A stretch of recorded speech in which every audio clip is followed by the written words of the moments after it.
All right, everyone. Bonjour.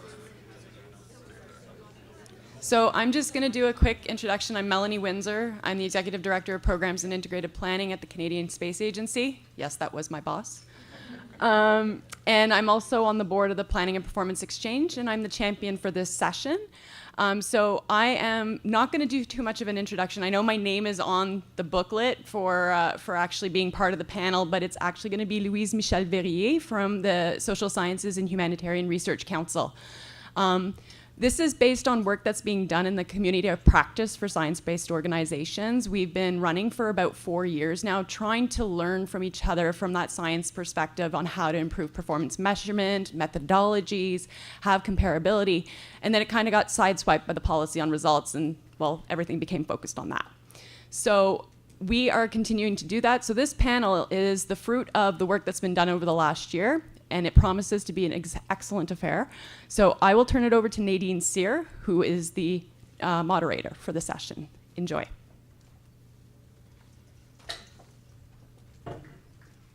Thank you, Melanie.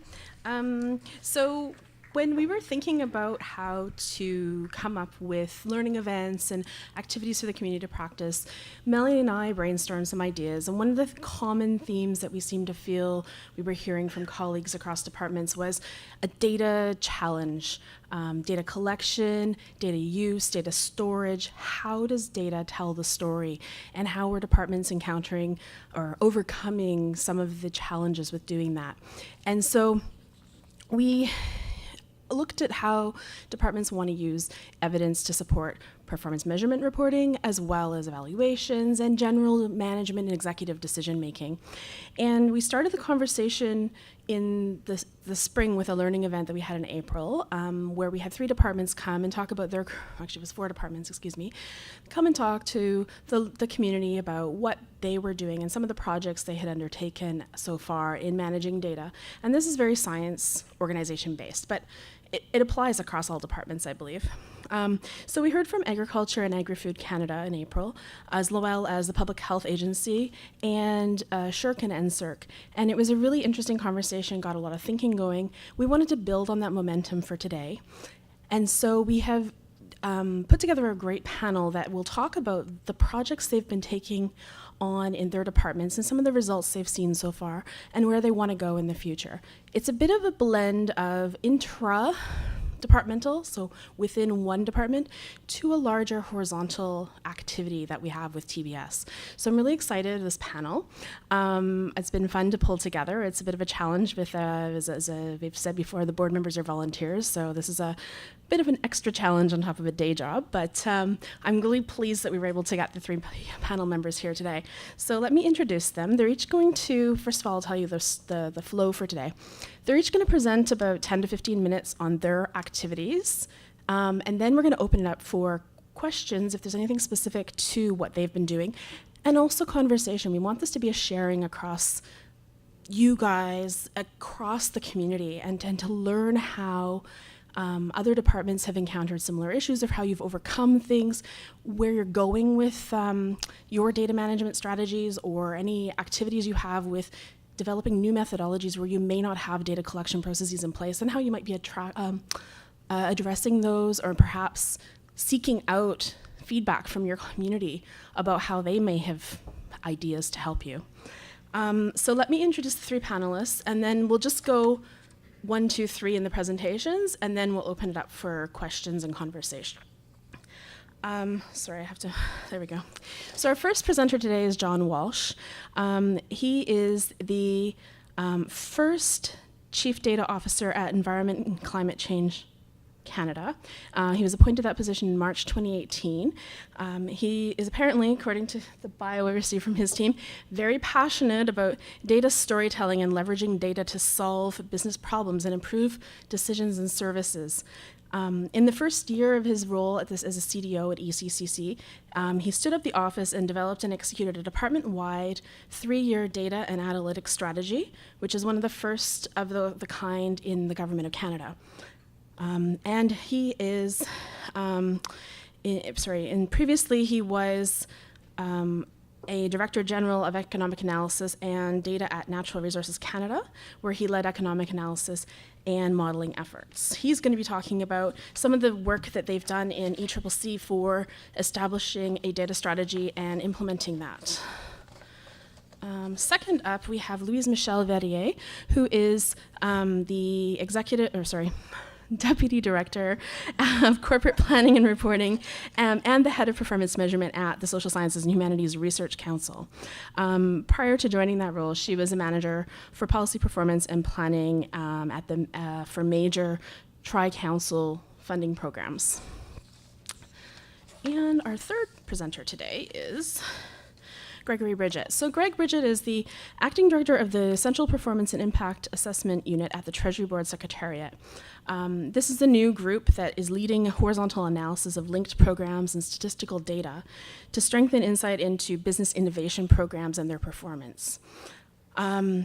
This is a follow-up to a horizontal innovation review that some of the people in the room might be aware of and have been part of. I know I was.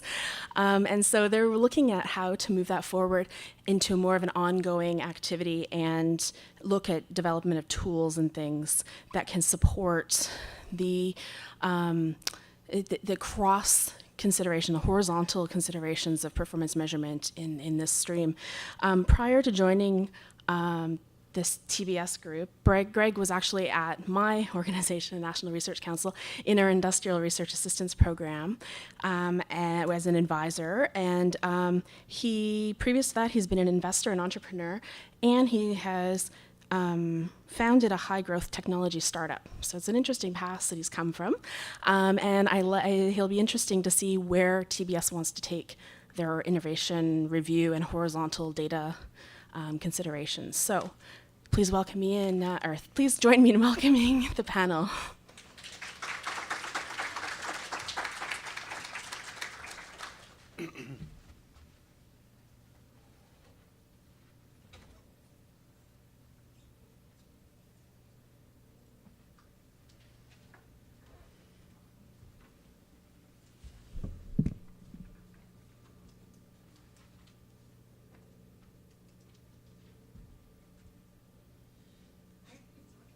We'll find out.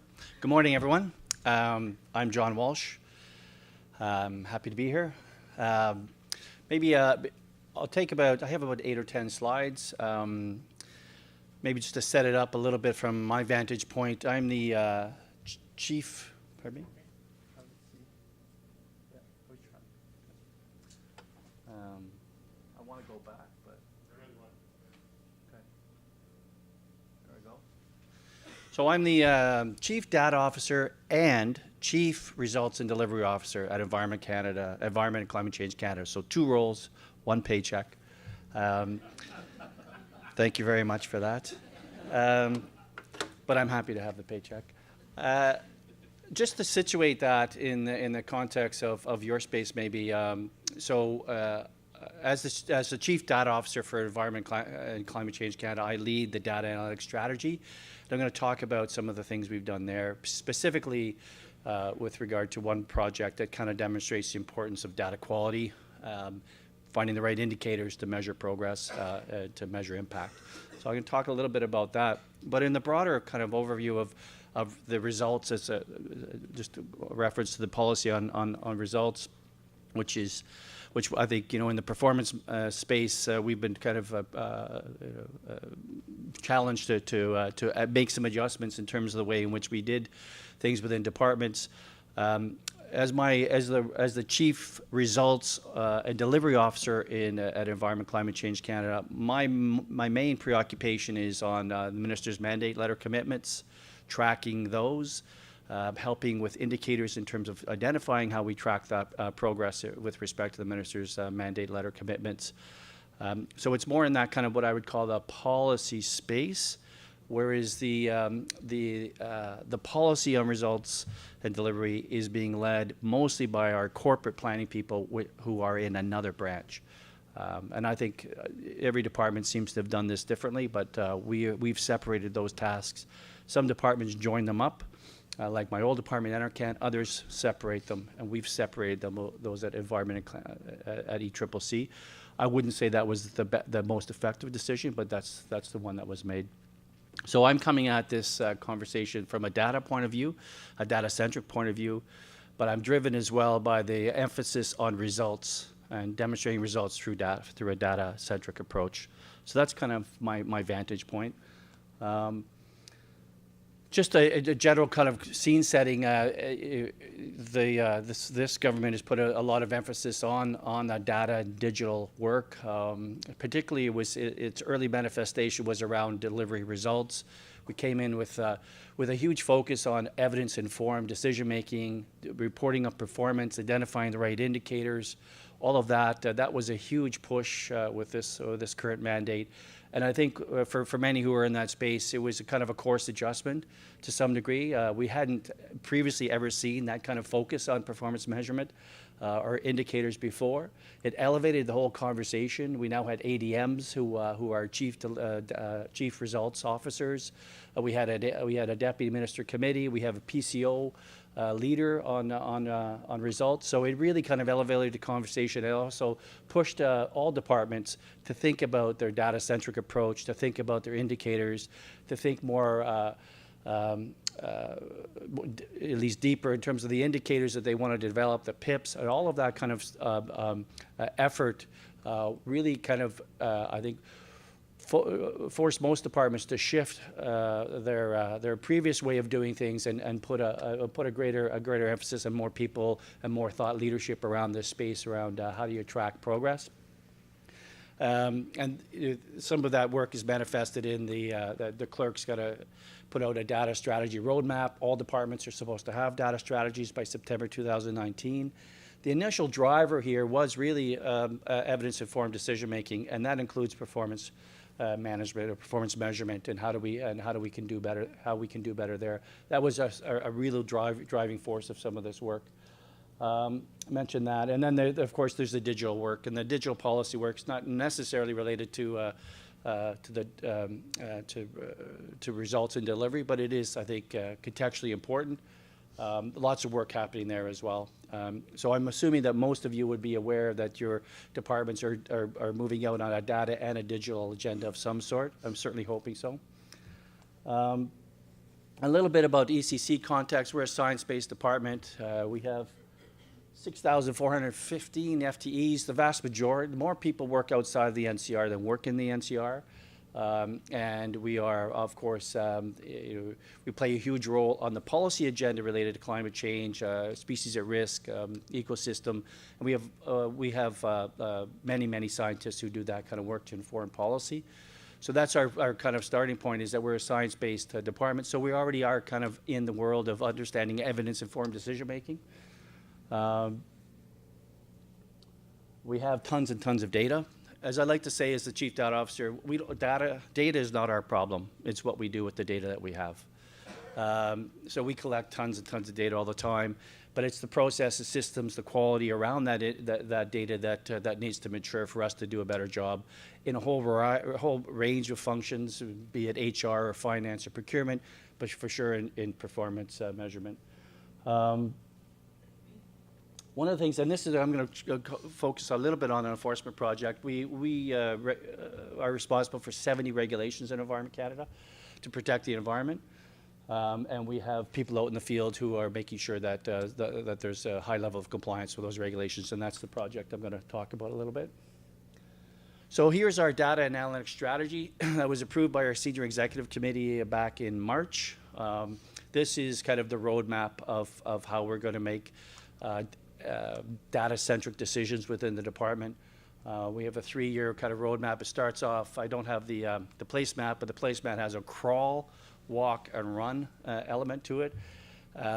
Crawl because not everybody is at the same space, and we have to recognize that is going to take some time and investments to bring everyone up to the well, maybe not to the same level, but certainly to mature our data approaches over time so that we're making more data-centric decisions. So that's the strategy. It's available on GC Connects if anyone's interested. If anyone wants to see a copy, then I'm happy to share it.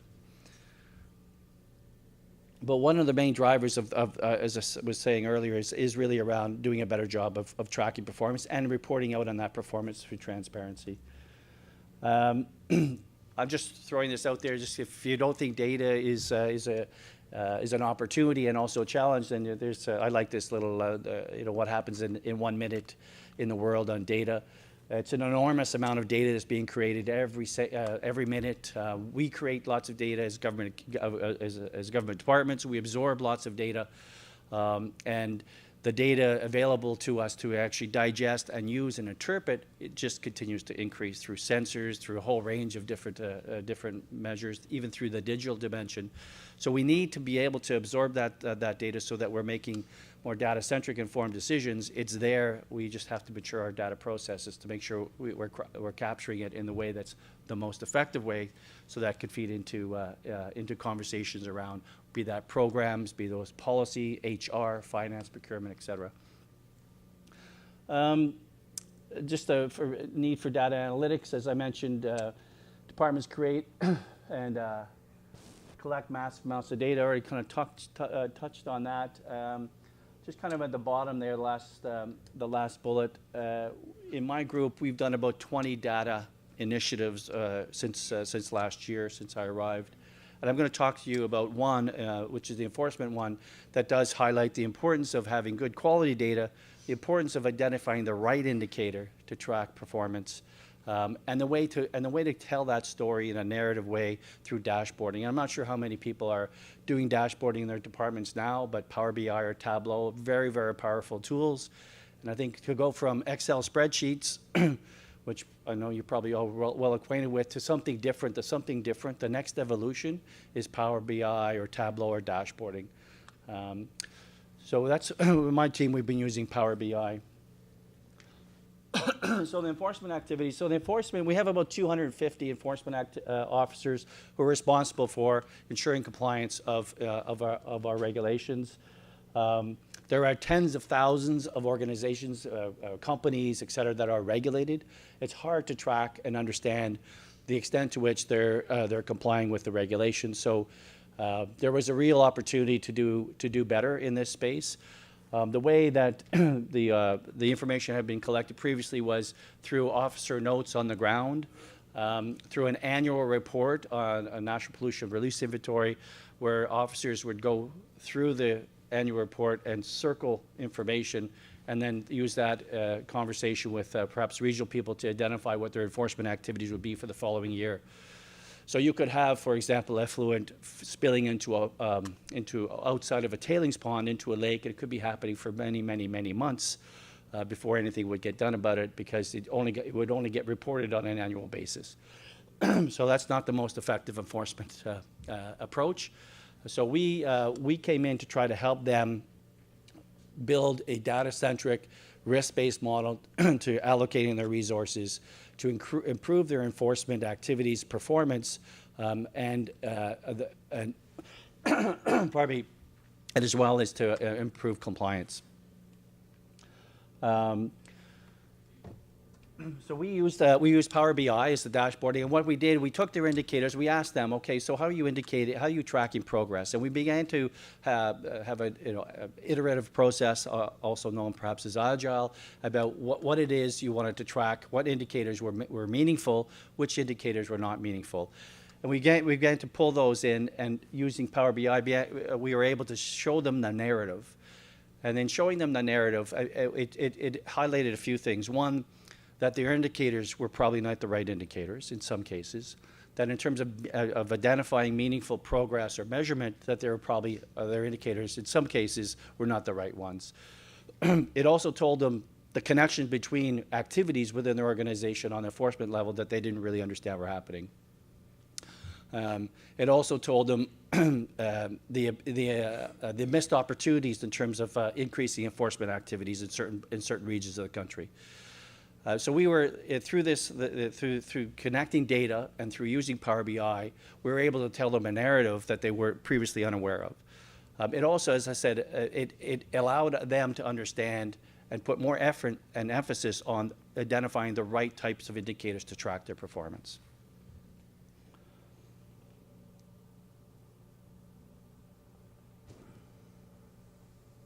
So in working with the enforcement colleagues, we created a preliminary risk-based enforcement predictive model that that would increase non-compliance from 1 in 5 inspections to 3 in 4, a threefold increase. So again, the right indicators, using was critical. Having the right indicators, having the folks involved in the conversation about what is it we want to measure or identify to measure progress and success, really critical.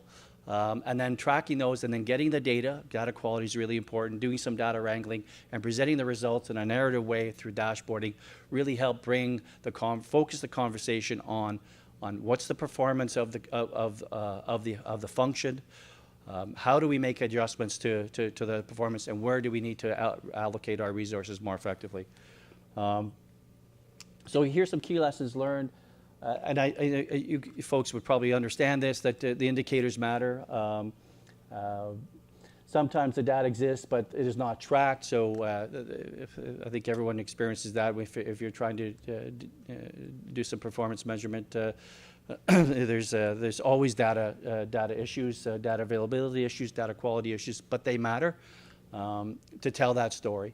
And that's, I think, one of the big kind of takeaways for the enforcement branch. I think those of us who are in the indicator world understand that sometimes groups don't pay as much attention to those things as they should. And what was highlighted in that process is that if you want to be able to tell a performance story, you've got to pay attention to the indicators, you've got to pay attention to the data, and you've got to pay attention to the data quality. And I think that's it. So I think that's my presentation, but I would say maybe the last comment is this effort with the enforcement branch has changed the way in which they do their work. And by the fall of this year, they'll be able to have a dashboarding approach to allocating their enforcement activities, and they'll be able to understand that based on the indicators, based on a range of different data points, that they need to be worried about what's happening in northern Quebec in December versus what's happening in Winnipeg in the summer. And it'll be a data-centric, risk-based approach to allocating the resources, and the impacts will be quite significant in terms of increasing compliance and promotion. Thank you.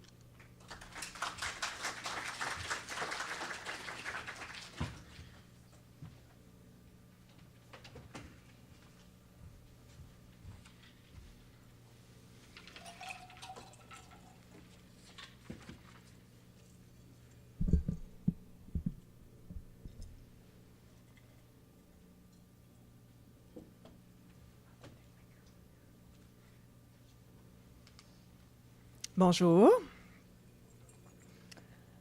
Donc, reculer. Je veux juste être sûre de comprendre comment ça fonctionne. Ça fonctionne.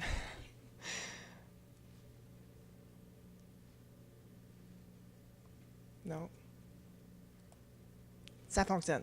D'accord. Donc, my presentation today is going to focus more on one of SSHRC's program, and that presents particular challenges, and hopefully going over those challenges with you will contribute to a rich discussion about potential solutions we can have about those challenges. So basically, SSHRC is a very small organization. We're only 250 FTEs compared to ECCC. That's very small.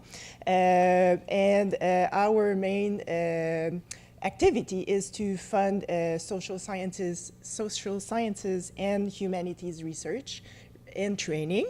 That's basically falling under our first core responsibility. We have a second one, which I will not focus on today, which is about funding indirect costs of research. And basically, my presentation is really organized around the requirements of the policy on results. So I will be referring to core responsibilities and PIPs and such. So we have 4 programs falling under that first core responsibility, one of which is Insight Research, where we support research in that it will create new knowledge. We have the Research Training and Talent Development Program. Is that better? Oh yeah, much better. So the Research Training and Talent Development Program is aiming to support scholars, young students and postdoctoral fellows.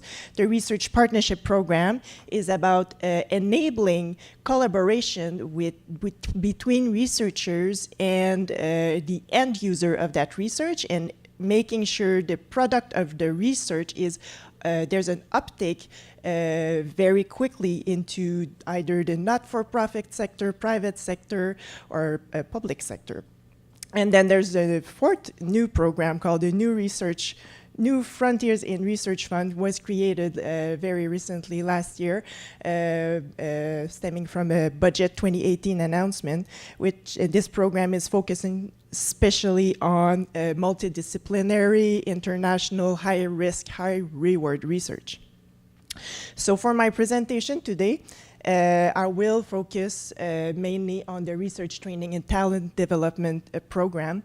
So just in a nutshell, at SSHRC, we basically receive every year about 2,500 applications for funding. So our most important activity is to select among those applications which are the best and which will receive funding. And we fund about 4,000 new award or grants every year. Of that number, 2/3 is specifically directed to a student and postdoctoral fellow. So we're talking about very high volume programs. So the Research Training and Talent Development Program is really about ensuring that we attract and retain highly qualified personnel here in Canada, and that we help them develop and make sure they can contribute to a very innovative and globally competitive Canada. And that program specifically is high volume, so it's a lot of small grants. And when I say grants, this means that we are not directly controlling the result of what they do with the money. And the results are, of course, very distant from us. So when we fund a master's student, we don't necessarily see how that will change that person's life immediately when we effect the intervention. So that slides illustrate what I mean. Very, it's illustrative of what I want to say is that we are funding students and postdoctoral fellow in a very specific time of their life, but the ultimate goal is that they have a life that will contribute to prosperity of Canada, and that will not happen while we are funding them. So how are we going to measure that? That's very difficult.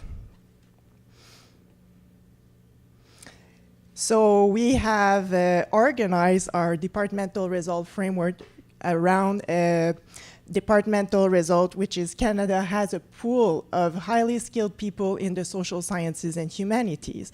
Well, that's great. So we can directly, so the slide is gone, but we can directly measure, I guess I can follow from there. We can directly measure the number of students that we fund. However, that is not the only thing that we want to know. For example, we want to know, okay, it's back. So we want to know also the proportion of award holders who are part of an underrepresented population. And we want to know how many of those trainees that we fund that go on to work in a research position. But those are our results, our departmental results, but we still also want to know more. and other variable of interest that will serve, for example, in evaluations, in performance measurement, helping the program to learn about what they are doing and how they can effectively achieve their results are numerous. So there's the excellence that we try to measure, the degree completion, time to completion, and those are just examples. So we collect a lot of data in order to be able to measure all these variables. It's collected, of course, in the application, so at the application time, and we also have at SSHRC what we call the Talent Achievement Report. So that is basically our main tool for collecting information, performance information. So that report is mandatory in that sense that if you want to reapply to SSHRC, you need to make sure that you have submitted your achievement report for any precedent grant or award. So it's completed by the awardee, but within 6 months after the end of the grant term. So of course, it does not tell us much about what is happening after that 6 months.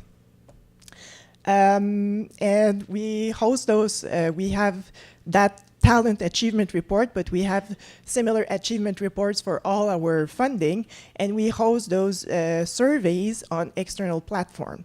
So linking the data back to our admin data from the application stage is also very challenging.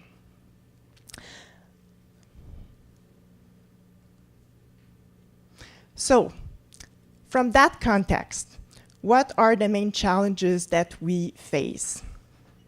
So as I said, we get data, but from multiple systems, multiple tools. And yet the data is really limited to the time of the intervention, while our interest also lies into what happens after that period. There's also a challenge, and my colleagues in the evaluation are always talking to me about it. It's how are we going to find comparison group for the students that we train. So it's really not easy. We don't know what happens to those that are not funded. Other challenges. So incrementality. So we ask ourselves, what would have happened if that student would not have been funded by us? And we don't have an answer to that. It's really difficult to know. Also, is it because we select the very best and fund them? Is it because we select them among the very best that they fare better in life? Or is it because we have provided funding to them? That is also very difficult to determine. And there's an evolution of the data needs. So we like to have a very stable data set of information and make sure we can track over time on a very long period.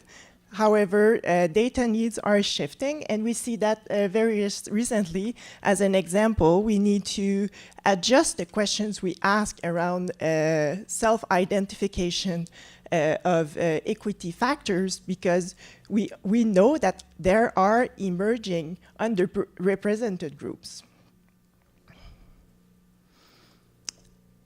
And last challenge is the long-term trajectory. So as I alluded to precedently, we really would like to know what happens to those students that we fund later in life. So for now, we have no easy tools or means to connect that, their academic career trajectory, to their lifelong outcome or their longer career outcomes, earnings, let's say. So are there opportunities and possible solutions to those challenges? Well, we think there are. And we are working on a pilot project with a 4 institutions and a researcher at the University of Ottawa. And that's one example of what we are trying to do in that space of resolving challenges. So in that study, we are working very closely with those 4 institutions and share data with the sharing agreement with them. And we were able to actually show it's not a causal relationship, but that those that are funded by our programs we have a higher retention in the academics for their studies, so higher completion rates. So that's very interesting and that is compared to the overall population. However, it's not a causal relationship, so we cannot attribute that to our funding. So we need to go further. So what are we going to do? So we're going to have a phase 2 of that pilot project, again with those 4 institutions and the University of Ottawa researcher, Russ Feeney, not to mention him. And we're going to use then a longer time frame. And what we are going to achieve or try to achieve is using a discontinuity analysis, meaning that we will try to arrive at that causal effect. Like if we fund a student, is it because we fund the student that it fares better in life? So how are we going to do that?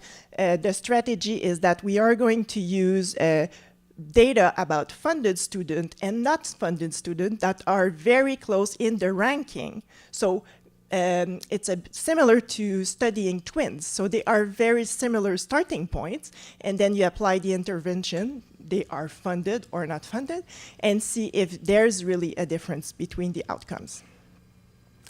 And also that phase 2 will intend to link that data with the tax data at StatScan. So they have a platform, used to be called ELLP. I think it has changed name. I can't remember what it is.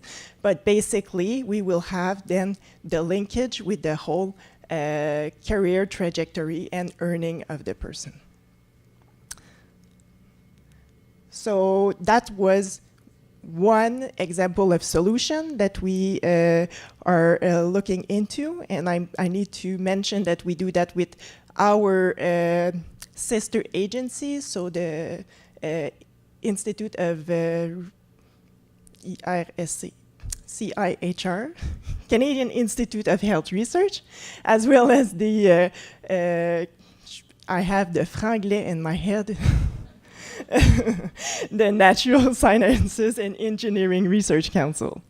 So, so other solutions that I wanted to mention and that will be open after for discussion, I think there's a lot of education we need to do about the importance of performance information. And one way of doing that, I find, and it goes back to John's point, is to give back the information to the population or our stakeholders or those we are taking the data from. So we have created a series of dashboards that were put live on SSHRC's website back in last April. And we are also using dashboards internally to track all sorts of performance information and help us manage our programs. So the other thing that we are working on is together with our stakeholders as collaborators. For instance, our bigger stakeholders are the academic sector. So it's to find alternate source of data. So instead of relying on applicants to provide a lot of data in the application or at the end of the award, we're trying to find alternate sources of data. And that's a good segue into Greg's point. I think that working horizontally within government to share the data sets that we own would make the results much stronger. So that's what I had to present today. Looking forward to the discussion.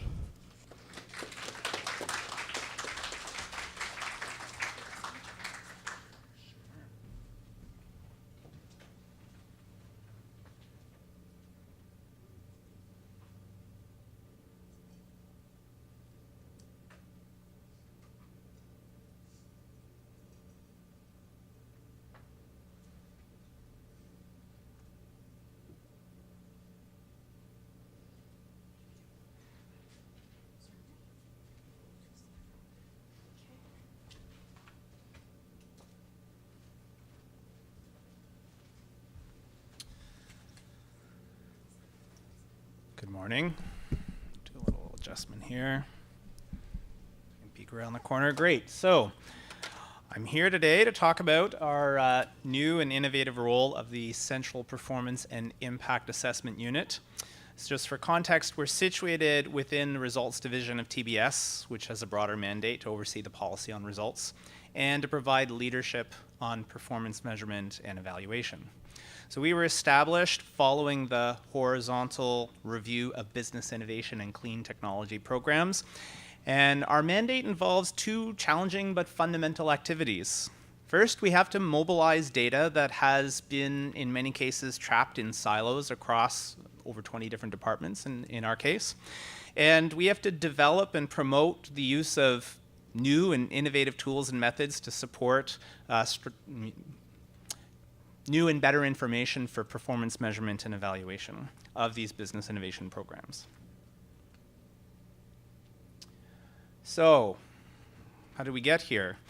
The Innovation Review followed in the footsteps. We had a predecessor in 2011. The government at the time convened an expert panel led by Tom Jenkins to sort of ask the same questions. We have a whole bunch of these business innovation programs, and how well do they serve the needs of the business community?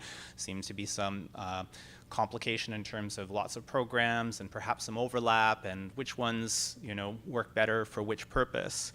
And our mandate was very similar, and just in terms of context as well, a business innovation program, the concept of innovation is very sort of fuzzy, but from our standpoint, borrowing from a bunch of definitions, we sort of landed on these are programs that provide direct support to businesses through funding or services to help them do R&D or to grow more generally.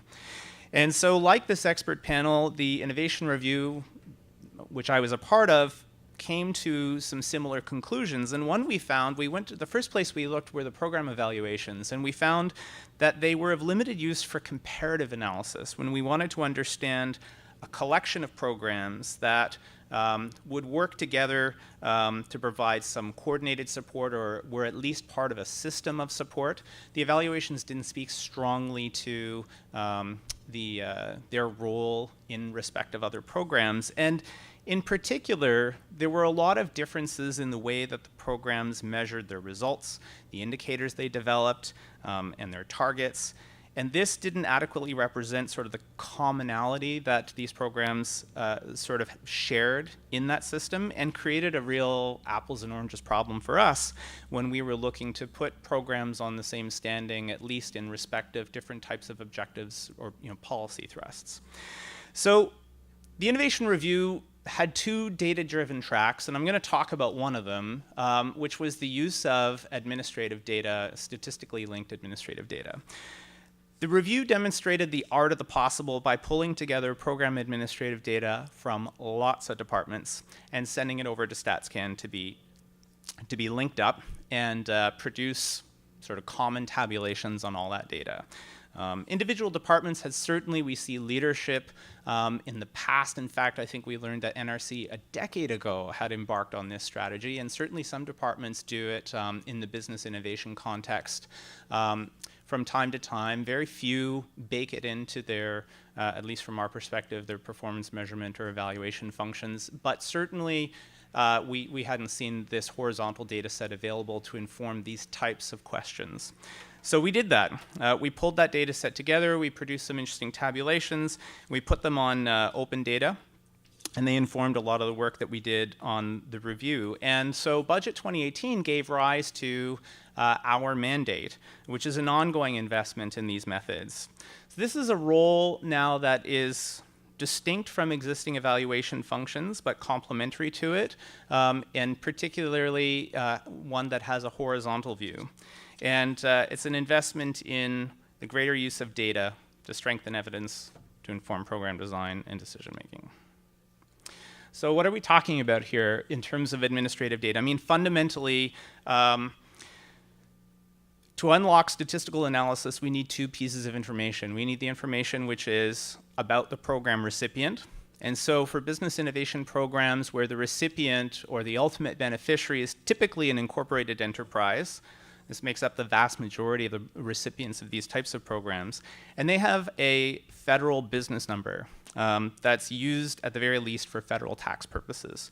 So this unique identifier enables linkage to other statistical data sets. And most programs capture the business number in their application forms, which greatly helps the sort of the quality of the data and facilitates linkages.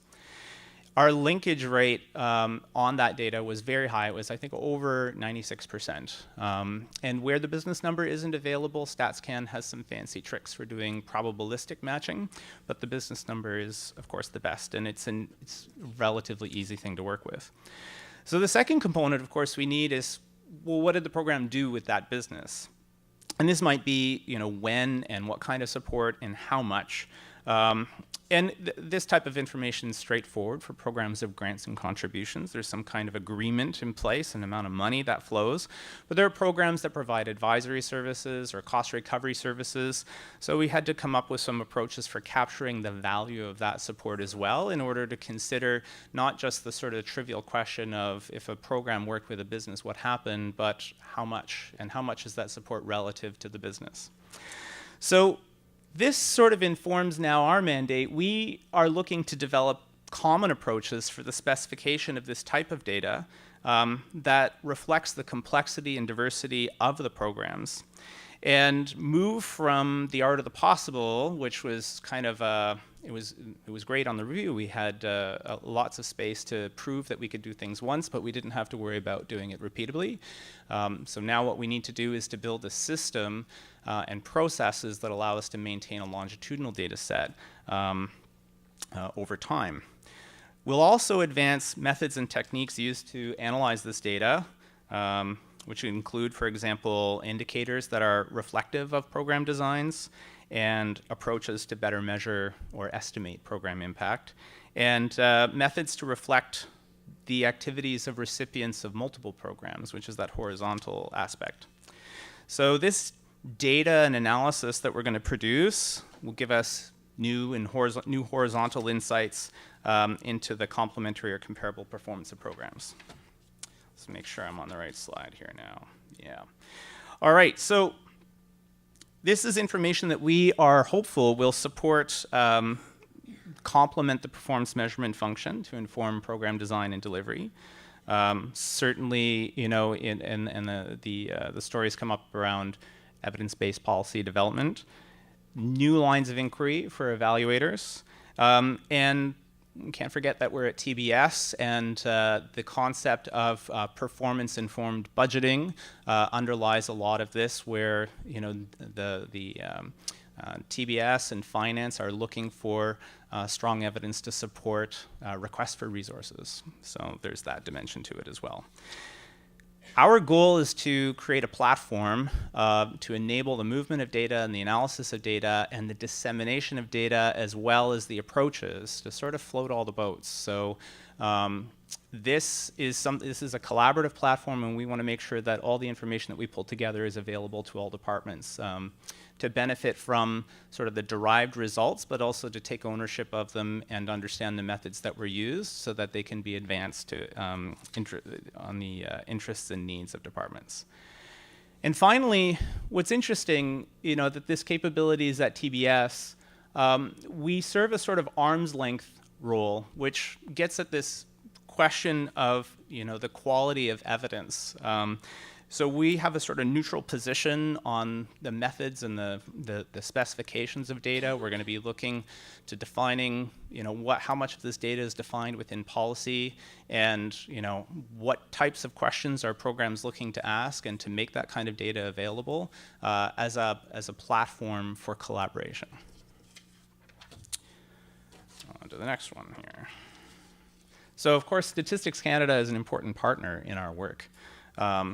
We are working with the Centre for Special Business Projects, and they have this fantastic resource called the Linkable File Environment, which links a variety of business data sets.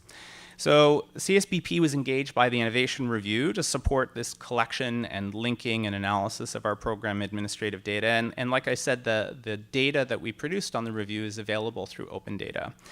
They also did an experiment of an impact study using quasi-experimental methods, and these findings were presented at a symposium in winter 2018. So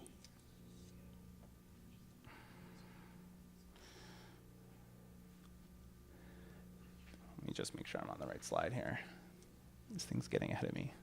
All right, so one of the things that we've been saying about our work is that we hope to be able to provide departments and programs with the ability to see themselves and their performance through the recipients of the program, the firms that they support.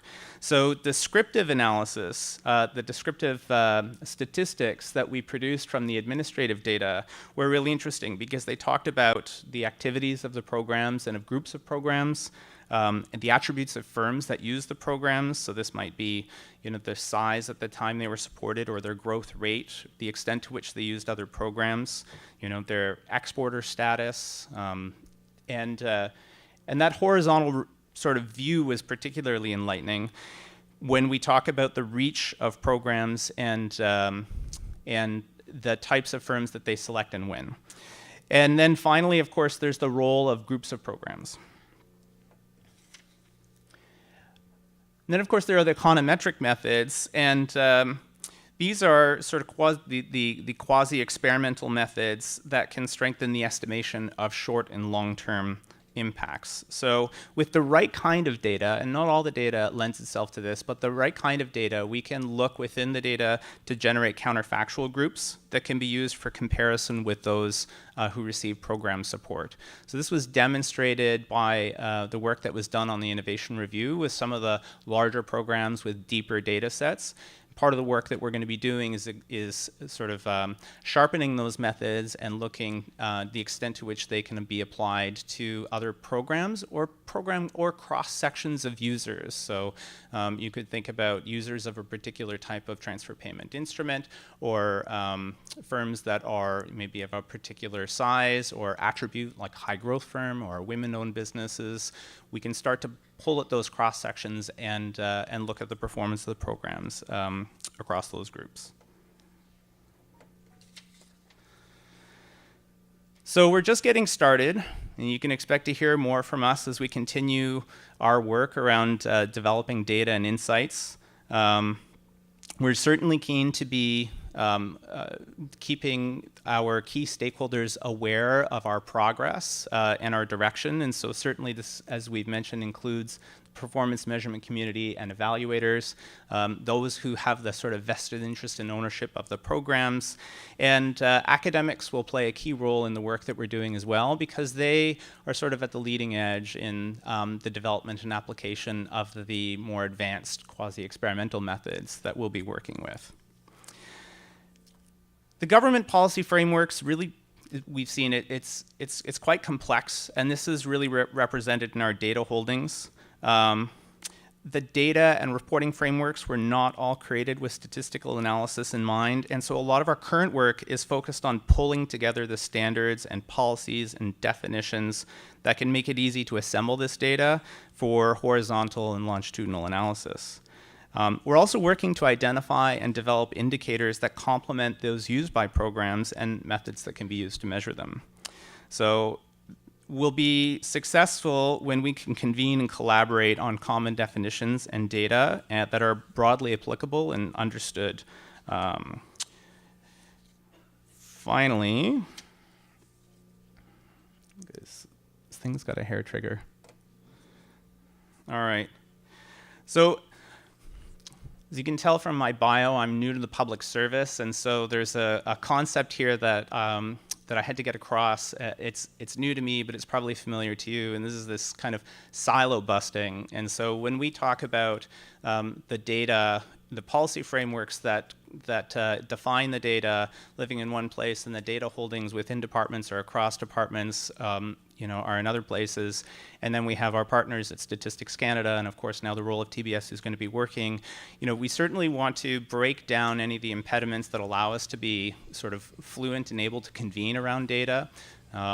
And I think that the data strategy speaks to that, the potential for that future and some of the challenges that we face. So we're really at the kind of at the pinnacle of a lot of those challenges, and collaboration is really, I think, going to be the strategy that's going to help us kind of move in that direction.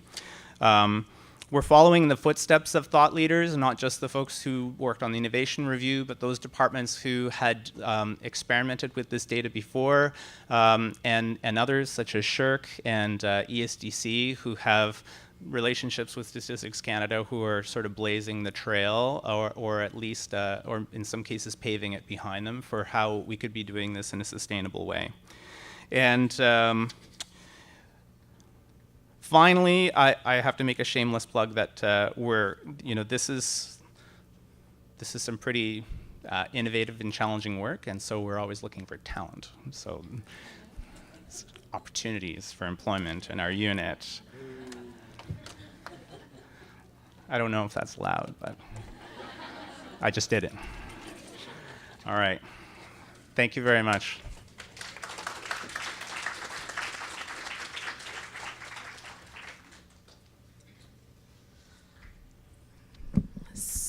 Thank you to the panel for presenting some really interesting ideas. I have a couple of just high-level nuggets I picked up from the various presentations.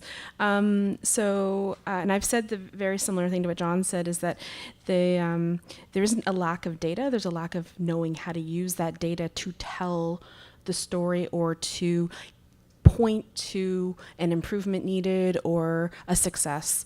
And if you have 50,000 data points, but you don't know how to compile that into saying you're doing something well or something needs to improve, why are you collecting it? And so that's the performance story, and that really resonated with me from John's discussion.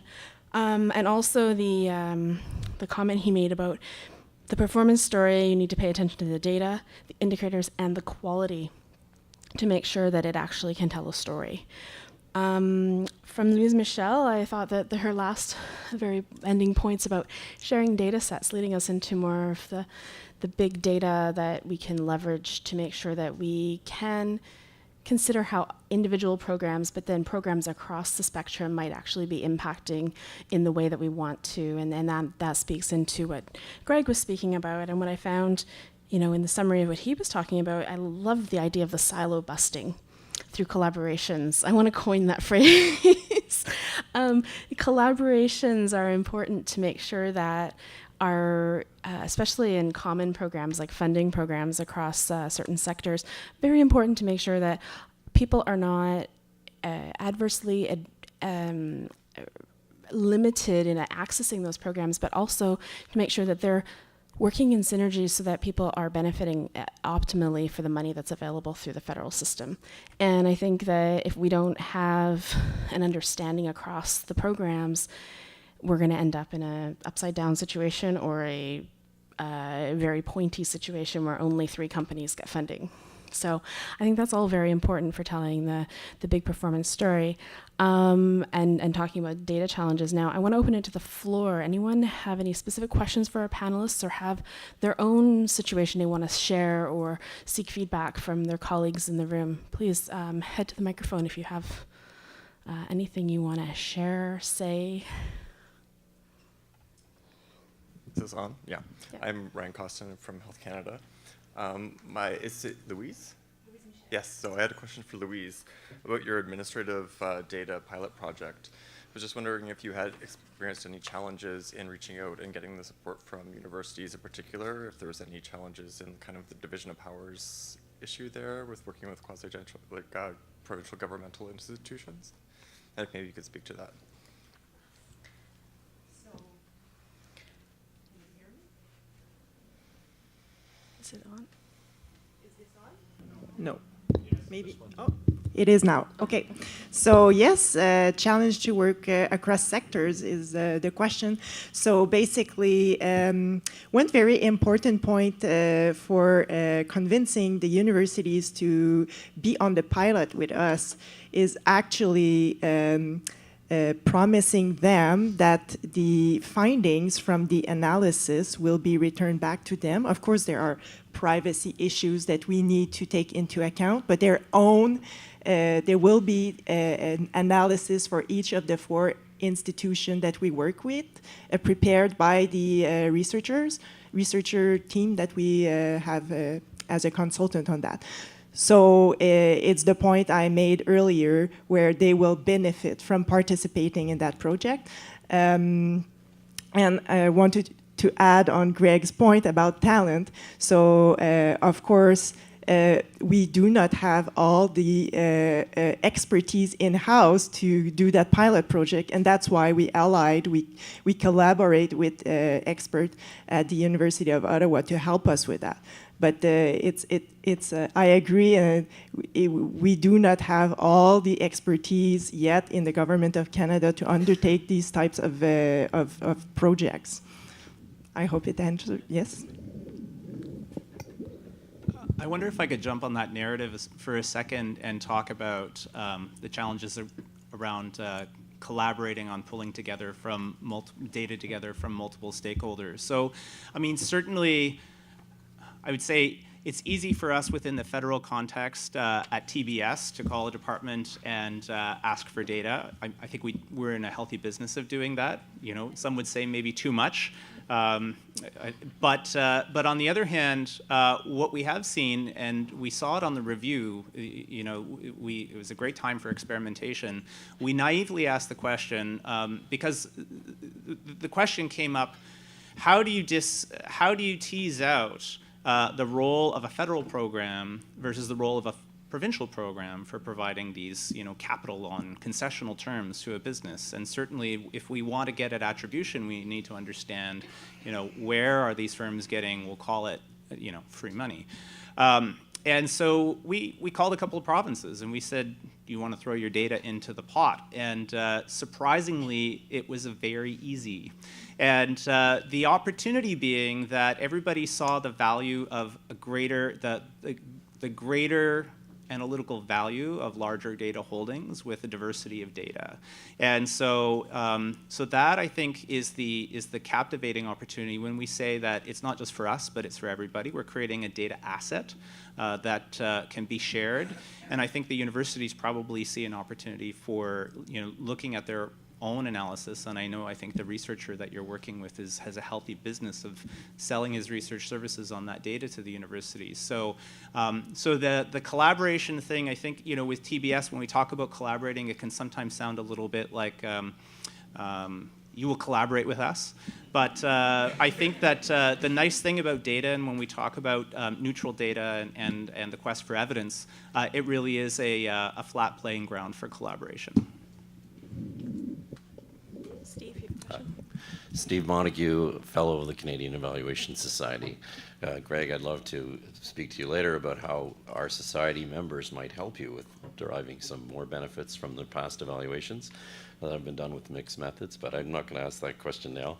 I'd like to go to John about your determination that you've got a 3 or 4 times increase in determining non-compliance. That's going to create a spike in non-compliance rates in the short run.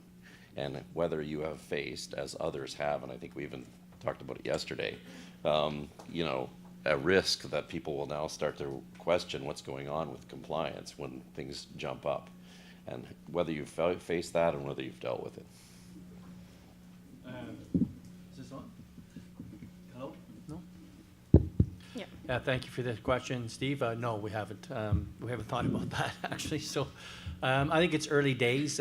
We've been doing some in-house analysis and presenting of some results. So it does beg the question, when you look at the enforcement results in terms of just like, for example, convictions as one measure of success, the convictions are quite low. So there has been some surprises when we look at the combination, the collection of all that data coming together.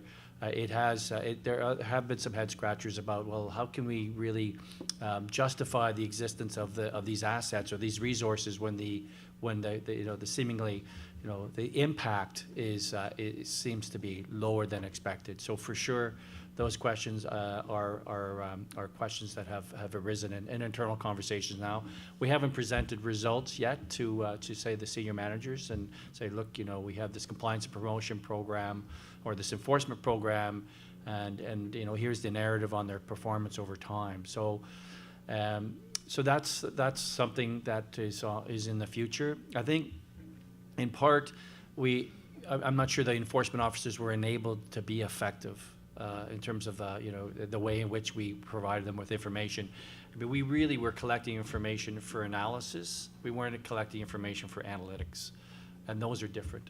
And the way in which they were provided with information to help make some decisions about whether to go, northern Quebec or southern Ontario, were really kind of, some of it was just gut instinct. So I don't think they were enabled to make the right decisions. So we're hoping through this approach, and we're quite confident that we're going to get there, that it'll be a data-centric, evidence-informed, risk-based approach that will definitely improve results over time.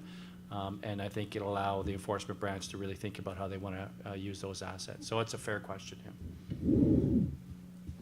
Hi, Caroline Landry from Health Canada. My question's for Louise Michel. I'm interested in the cross-comparison study. You talked about comparing students who did receive funding versus those who didn't, and looking at that from a longitudinal perspective. You'd mentioned that you'd be looking at Stats Canada tax as a measure for that, and I'm wondering how and why was that selected, and will there be other indicators you'll be looking at in order to tell a more comprehensive, compelling performance story on that? Thank you. That's a very good question. So the discontinuity analysis is really meant to be able to attribute the success or the result of the funding that we provide, in that sense that by looking at those at the very margin of funding, funded, not funded, and comparing them, those that receive the intervention are more likely to be successful later. So the indicators that we use for success later can be they can be complex or very simple as earning in life, later in life. And so we haven't identified all the indicators that we want to look at from the tax linkage, but I know that the platform itself is very rich. So in addition to the tax, we have there also all provinces have provided to StatsCan the academic records for all students. So it's very rich. So it will be interesting to decide what indicators we will be looking at. But that work hasn't been done yet. And this is a pilot project, and ultimately what we would like is to really scale it up and be able for all students that we fund, no matter what universities they go to be able to track their success over time. Hi, I'm Christentia Dakubo, and I work with the Federal Economic Development Initiative for Northern Ontario. So just following up to your comments on that, and to share a personal story with you. As an awardee, and I received an award from the International Development Research Center of Canada for my doctoral research at Carleton. And following that, they kept tracking me in terms of success. And every year, they would send me a series of questions to respond, and so that they are able to assess, the value of their funding. And when I completed school, I was enthusiastic, and I kept responding to those questions. When I started work, I wasn't too enthusiastic. I didn't have the time to respond to those. So just to let you know, and in terms of the comparative analysis, there are so many confounding variables. For example, I could finish my education and as a woman or make the decision that I don't want to go into the workforce. I want to stay home and raise my kids. How would you assess that? Would you consider that as failure? So no, that's so that's just it. So I with where I work now, we do the same comparative analysis with businesses. We support businesses, and as a result, we do that comparative analysis of businesses we supported versus those with similar attributes that we didn't support, and again, we fall on star scan. With businesses, it's easy. You can use indicators like revenue, all those sales, and all that, exports. It's relatively, but when you are dealing with human beings, it's not that easy. That's why I just gave you an example. There are conscious decisions that can be made by somebody to stay at home. So just to throw that out there. Mm-hmm. And with respect to your presentation on attributing outcomes to, let's say, when you are supporting a project. Again, I work in a field on economic development. And when you are supporting a project that involves building capacity, you don't tend to see the outcomes during the project life cycle. You usually see them when the project is completed. And so as a result, during the project, we always ask our applicants to give us quarterly reports as to what they're actually doing with the money during the project life cycle. And at the end of the project, they then complete what we call a final project report, telling us, what the outcomes are. And one of the questions we always ask during the project final report is, what would have happened if we didn't provide you funding? And then we give them a series of scenarios. Would the project have been largely impacted, minimally impacted, not proceeded? And then, so as a result, we are able to get a good understanding of the result of our funding. What would have happened, the impact on the project, whether it minimal, major, or not even have proceeded. And because we are in the business of economic development, we make sure that 2 years after the project, we go back to them with a 2-year follow-up report, then telling us, as a result, what has happened. We know jobs don't manifest within the project cycle. Then we're able to track revenues, jobs. And even 5 years, when we receive the 2-year project report, we do a bit of analysis to see those with potential further results. So we go down 5 years and then select a few and do case studies. So this way, we are able to track longitudinal results and actually be able to attribute our funding to that. So just a few comments that I have. Thank you, that's very interesting. And I also receive follow-up surveys from funding I've received during my studies. I think that those are useful to some extent. However, we tend to lose track sometimes of those that have been funding over time because they've changed email addresses or whatnot. So, and it's actually it takes a lot of resource by us to run those surveys. Regarding the question of linking success to earning, I agree. This is a very big statement.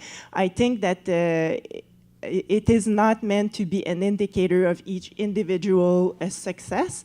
It's as a whole, if you look at what the government of Canada is funding in terms of supporting the studies of some of its population, do we see as a whole, in the big picture, any improvement in earnings for those that we're funding?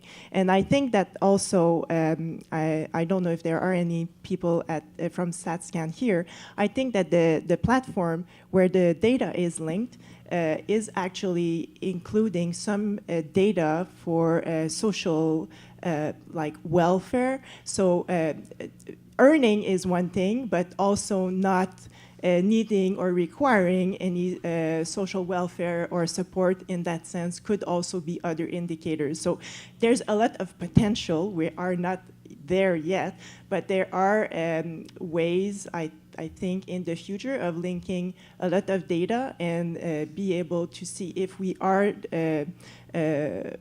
if our programs are doing what we are wanting to do. But very good questions, and I relate to those follow-up surveys, and also the imperfect nature of trying to see what happens down the road after many years, businesses or people, is very challenging. We have time for another We question. have time for a couple more questions. Hi, I'm Walt Zabritsky. I really was encouraged and intrigued by your the work that you're doing, and really encouraged by the progress that's being made and the great thinking that's happening. I'm really quite encouraged. So congratulations. I had just jotting down notes for me in terms of what are some of the universal challenges that I have and that I've seen through my practice working with various departments and agencies. And I have a couple of questions. One, the whole notion of data quality is an issue. I haven't met one department except Stats Canada that has a policy and standards on data quality. I mean, you know, it's a real challenge. I don't know if any of you have had that. That's one issue that was struck me. The other one was the issue of training and capacity. You know, most of the departments that I've worked with have a small cadre of people who know the performance measurement and the data business, and we all rely on those few folks for an organization that is as big as the Government of Canada. I don't see anyone addressing right now the issue of training and capacity building. I mean, we have some private people that do it. There's a few agencies. We, as the PPX, do an annual training of 30 people or so, but that's a drop in the bucket.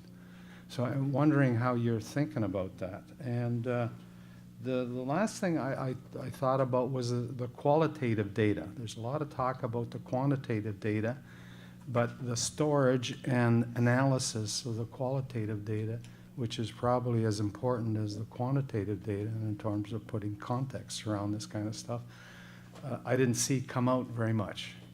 So I'm sorry for those three questions. I have one last one. We had a really interesting discussion from a guy in PCO who was telling us about the Impact and Innovation Unit, something that I guess I was floored. I thought, wasn't this something that the Treasury Board Secretariat should be doing? And I don't know if I've stepped on a landmine here or a beehive, but that was the last question I had, and I was curious about how that happened. Anyway, thank you. Okay, I'll speak to It's open to all of you. So I think that's an open question. I'll answer maybe a couple of them on data quality. Absolutely, Greg talked about data quality. Where data quality, you know, the old adage, garbage in, garbage out, it still exists. So there are huge challenges on data quality. Stats Canada, as as a data organization, you would expect that they've got that figured out. Similarly, in Environment Canada, Climate Change, we have the Meteorological Service of Canada. They have data quality figured out. They have data standards, international data standards. There's a federal geospatial platform. They have common data standards, so they got that figured out. But the vast majority of other government departments, you know, suffer from the data quality issue and challenge. You know, I talked about the enforcement example today. They were collecting address data in 7 different ways. So the same organization was identified in 7 different ways in its database. So how to do analytics or any kind of analysis when you don't pay attention to that quality, obviously, is a challenge. So I think the clerk's report put that challenge out to pay attention to data quality. It's hard because it's kind of like boiling the ocean. You've got to find a business line and then focus on the business line, I think, and improve the data quality related to that business line. I think like some of the Greg's works, I think is doing that. He mentioned it. In ECCC, we're identifying 2 or 3 business lines where we're going to improve. We're going to do a data governance pilot project.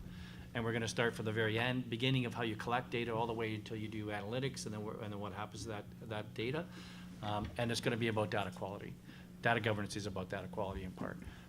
So that's how we're going to deal with that in environment. But it's a big issue, without question. It's really limiting what we can do with data if we don't pay attention to data quality. And just maybe I'll talk, last thing on talent, for sure. Capacity building, absolutely a big challenge. The Canada School of Public Service now has a digital academy. They have a couple of cohorts in there for practitioners, for executives. I think there's perhaps a third wave. So they're building up capacity to teach people data. And it's not just, there's Power BI, there's kind of dashboarding, but it's all the way up to data scientists. So it is happening. Within my department and other departments that I work with, we're putting together a data literacy toolkit that we hope to make available sometime in the fall.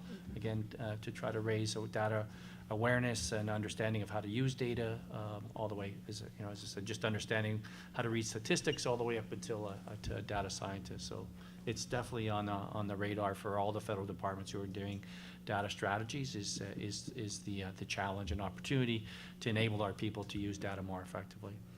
So those are two comments on the quality of data and capacity building. Open to others, I guess, to comment. Did you get all four of Walt's questions? Went this way. I think there's one that everyone's waiting for you to answer, Greg. All right. So on the data quality, so one of the nice things that we're benefiting from with this administrative data, the administrative data that we're looking at, I mean, departments collect a lot of administrative data about their programs, and a lot of, certainly whenever you have a form, you have a field that you can collect on multiple forms, and that's great. But not all the departments collect all that information in the same way, and sometimes they ask the same question, but the answer is slightly different, and so we end up with data on different standing, and that limits common interpretation. Where we're starting from is financial data. The financial data generated by the programs we are anticipating has a high degree of quality because it's also subject to to a high degree of kind of policy and regulation, the audit function.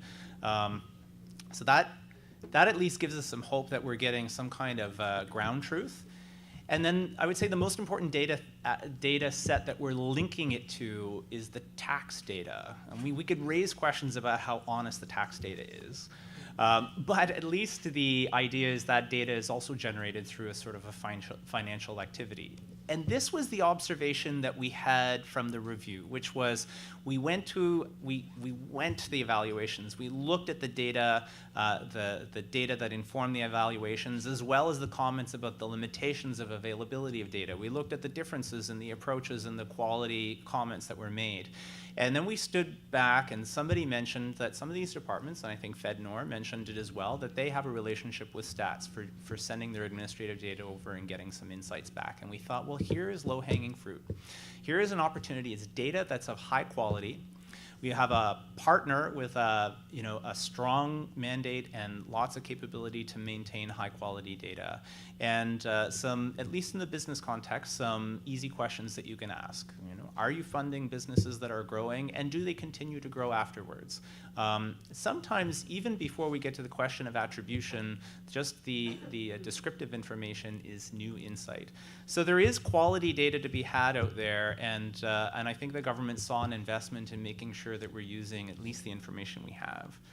The capacity, though, do we have the talent, expertise, tools, policy, openings, the collaborative spirit, the mission to do this? I think that's a legitimate question. I think that certainly when we talk about there's a lot of investment that's being made that I see in terms of, we have performance measurement function, we have results and delivery units and chief data offices and then evaluators who are interested in data. So we certainly have a lot of interest in this. Maybe we're diffusing a lot of this capability. Maybe it is a talent and training thing. But we're challenged as well, and the data strategy, I think, makes that really clear, that it's not just enough to have the data, we have to have the capability to use it.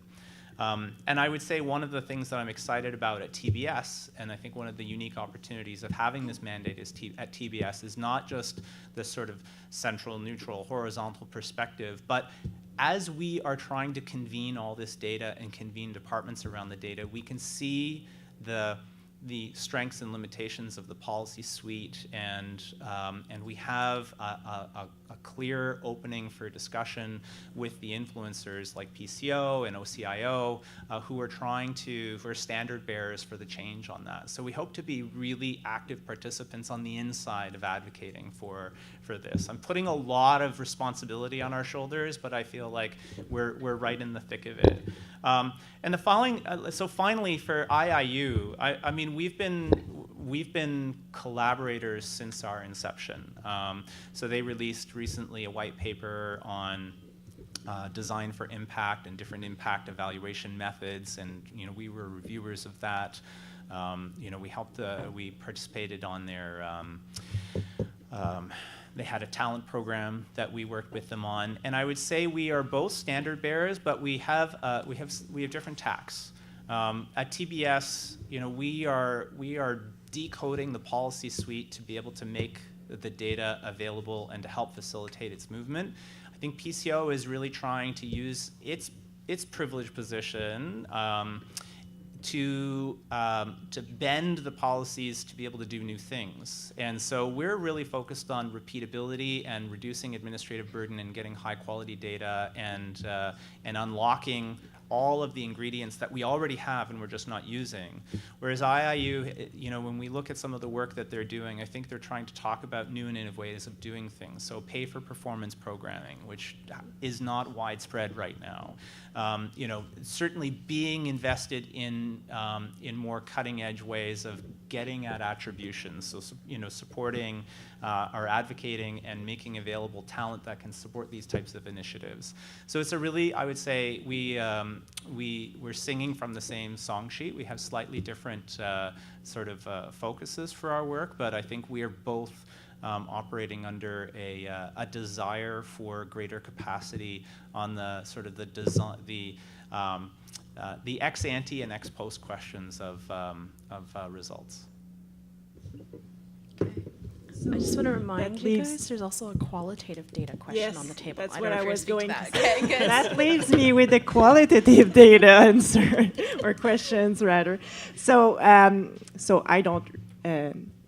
I can speak from my perspective on that, the SSHRC's perspective. So 5 years ago or so, we discontinued our final research report that we used to have because it was like 12 pages of narrative that researchers were asked to provide to us at the end of their project.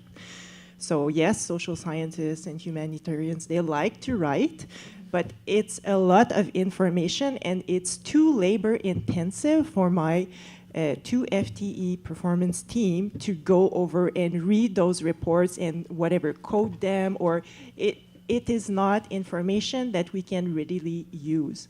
So we've discontinued those final research reports to adopt those achievement reports, which are more survey types with less narrative. And so as a result, we do more quantitative analysis on those. On the qualitative analysis or information, though, there are new technological possibilities arising. So just very recently, we worked with another researcher, this time from Western, who we provided that researcher with lay summaries of research projects for some of our programs, and he applied machine learning on it and found algorithm to be able to find families of disciplines collaborating together and making relationship with all the disciplines that we fund. So that's very interesting. So yes, that was applied to lay summaries of research projects. But think about this technology being used into or applied to a final report where they provide a short narrative of where they think their research is going or something like that. So it's very early steps, baby steps in that direction, but I think that we need to keep an eye on that and not forget about using that rich qualitative information that can also inform performance of our program.